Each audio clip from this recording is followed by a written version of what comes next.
Yes, my name is Bill Hinderer, and I live on Peaks Island, Maine, and I've come to tell you a story. The monsoon came exactly on time this year. On the exact date predicted, the rain started to fall, and pretty soon, all the little water courses and the canals and the rice paddies were overflowing. And our colonel had an idea. You see, there was one section in the delta that was perhaps only 3 inches higher than the water level. And the Viet Cong had settled in there, probably settled in there since Noah landed the ark. And he was going to get them. He was going to surround that area and drive them out. My platoon landed in a flooded rice paddy, slopped our way across it, up over the dike, and there was a little path that meandered through the tall reeds that grew at the edge of the rice paddy. These reeds were absolutely impenetrable, and they grew in something that was neither water, nor mud, nor solid land. You couldn't step into it, you couldn't swim through it, you couldn't crawl through it.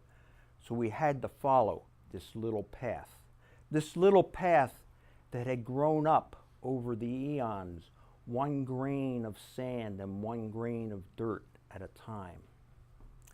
The idea was we were to stop at a small canal that ran at the end of the path and set up an ambush.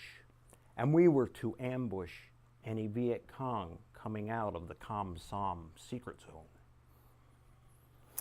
Well, we had a brand new point man on that day. He'd been in Vietnam a couple of months, but it was first day he ever walked point. He was a good soldier, and we started down this little path, meandered through these. The reeds were 15 feet tall.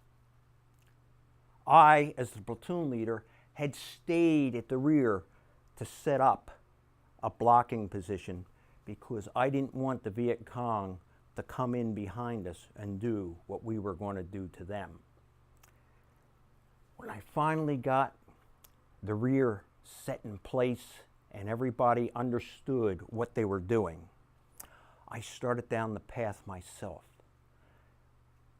taking the little meanders, and as I came around the last meander, I saw Detweiler standing at the edge of the little canal with his M16 at port arms, staring across the canal at a Viet Cong soldier who was doing the same thing, standing at port arms.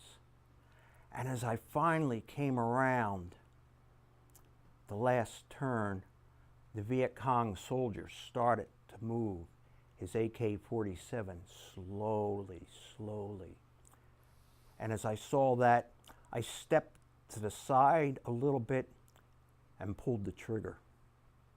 An M16 on full automatic will fire up a magazine of 18 rounds in less than 2 seconds. I was only 10 yards from that Viet Cong. He was dead before he hit the ground. And then I grabbed Detweiler by his web gear and picked him up and shook him. Do you hunt deer in Maine? Because if you do, you know what a Maine deer camp is. The young men of the family join their fathers and their grandfathers and their uncles and the whole extended family and go to deer camp.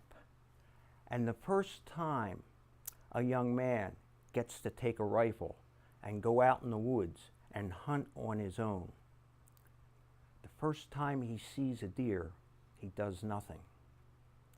He gets buck fever.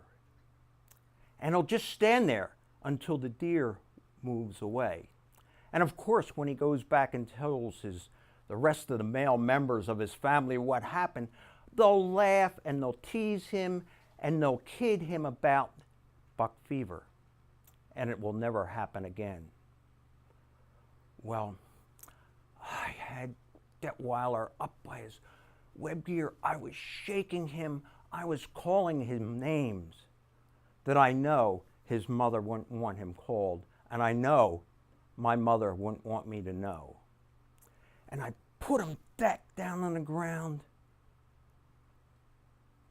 and I pointed at the Viet Cong. I said, "He's still moving, shoot him." And he looked at me, and I said, "Shoot him, he's still moving." And he did. You see,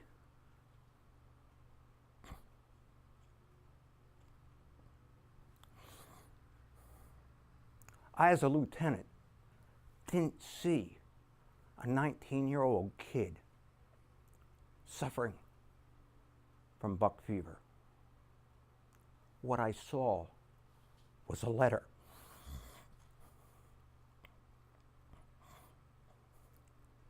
I could possibly have written home, "Dear Mr. and Mrs. Detweiler, your son died today in Vietnam. He died of buck fever. Tomorrow and tomorrow and tomorrow creeps at its petty pace from day to day until the last syllable of recorded time." Thank you.